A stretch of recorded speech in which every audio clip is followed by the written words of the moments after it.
बिस्मिल्लाहिर्रहमानिर्रहीम। अस्सलामु अलैकुम। मैं हूं शहीन चौधरी, आप देख रहे हैं शहीन टीवी। दोस्तों, अज असी बनाने जा रहे हैं स्पेशल चाय। वो चाय कि जिहड़ा बंदा भी पिएगा इंशाल्लाह तुहाडा फैन हो जाएगा।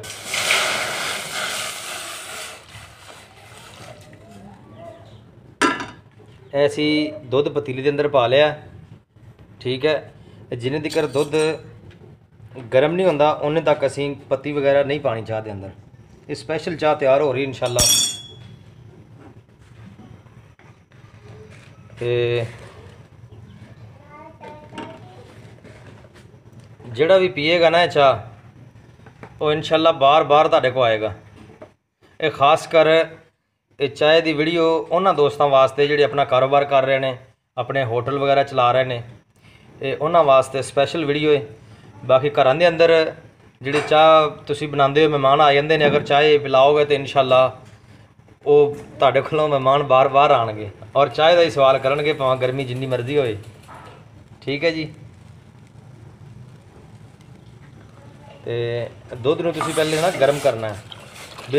अगर दुध पहले गर्म किया भी होवे, कढ़िया भी होवे दुध, फिर भी तुसीं एक दफ़ा दुध नूं दोबारा चुल्हे ते चढ़ा के उन्होंने गर्म करना। दुध नूं हल्के हल्के जो बबल बनन लग जान दुध के अंदर,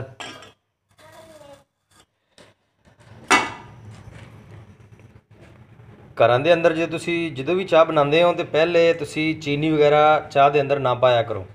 दुध के अंदर चीनी वगैरह शामिल कर देंदियां ने। काफ़ी भैणां जो चाह बनांदियां ने, पत्ती दुध हले ठंडा होंदा उस टाइम वो अंदर चम्मच पत्ती दे ठोक देंदे ने, फिर उतो चीनी पा देंदे ने। चीनी पहले उबाल तो पहले जो भी चीनी पाई जाती है, चाह की रंगत के अंदर भी फर्क आ जाता है। फिर चाह हाले 2 मिनट नहीं होंगे पक्की नूं, जायका भी चेंज होना शुरू हो जाता चाय का। आ देखो जी, दुध नूं साडे नूं उबाले आन चुके ने, ठीक है, उबाल आना शुरू हो गए ने। असी हुण इहदे अंदर पत्ती पावांगे, ठीक है जी।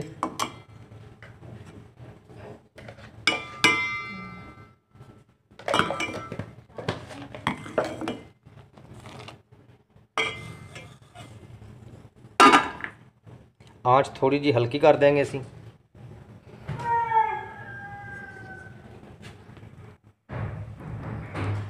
जो दुध असी रखिया सी ना चुल्हे ते, दुध गर्म होना शुरू होया सी, उदों असी इहदे अंदर लाचियाँ ऐड कीतियां सी, ठीक है। इलाची ने बहुत अच्छा जायका बनता चाय का।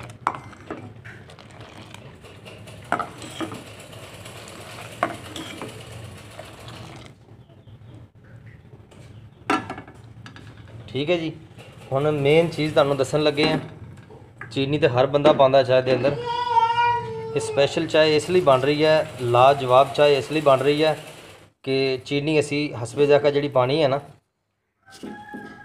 ए तकरीबन 1 चम्मच असी चीनी पा ली है, ठीक है। ये छोटा चम्मच इसलिए 2 दफ़ा पाया। तो उस तो बाद असी 1.5 चम्मच के अंदर शक्कर शामिल करांगे। चीनी भी पाई है तो यह शक्कर भी शामिल करती है, ठीक है जी।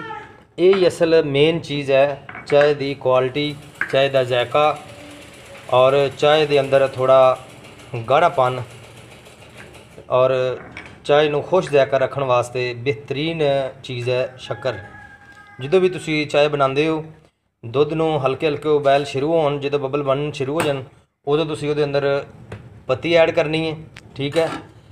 तो उस तो बाद तुसी उहदे अंदर थोड़ा जो पत्ती पा लो, उस तो बाद थोड़ा जो पक जाती है पत्ती, उस तो बाद तुसी चीनी पानी है। चीनी के नाल ही तुसी शक्कर पानी है। अगर तुसी 1.5 चम्मच चीनी पाई है ना, तो नाल 1.5 चम्मच तुसी शक्कर पाना। तो यह देखो माशाल्लाह बहुत प्यारी खुशबू आ रही है। कलर चेक करो चाय का कलर।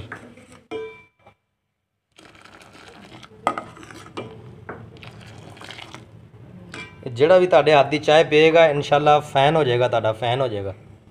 तो जिहड़े वीर भरा होटल का काम करते हैं वो ज़रूर शक्कर रखा करन, नाल शक्कर जरूर पाया करन।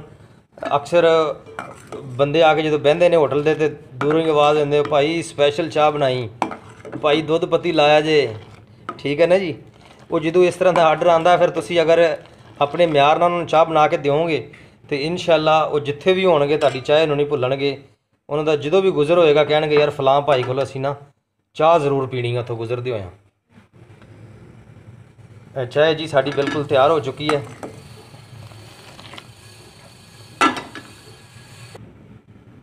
चाय माशाल्लाह तैयार हो चुकी है। बहुत प्यारा चाय का कलर आया, खुशबू भी अच्छी आ रही है। ए चेक करो जी, ठीक है जी। कप च पा के पियो, प्याले च पा के पियो, जिदे मर्जी पा के पियो, तो इंशाल्लाह चाय का स्वाद ना आवे तो पैसे वापस। अपना तो अपने प्यारिਆਂ ਦਾ बहुत सारा ख्याल रखना है। मिलते हैं नैक्सट वीडियो च। ओके, अल्लाह हाफिज़।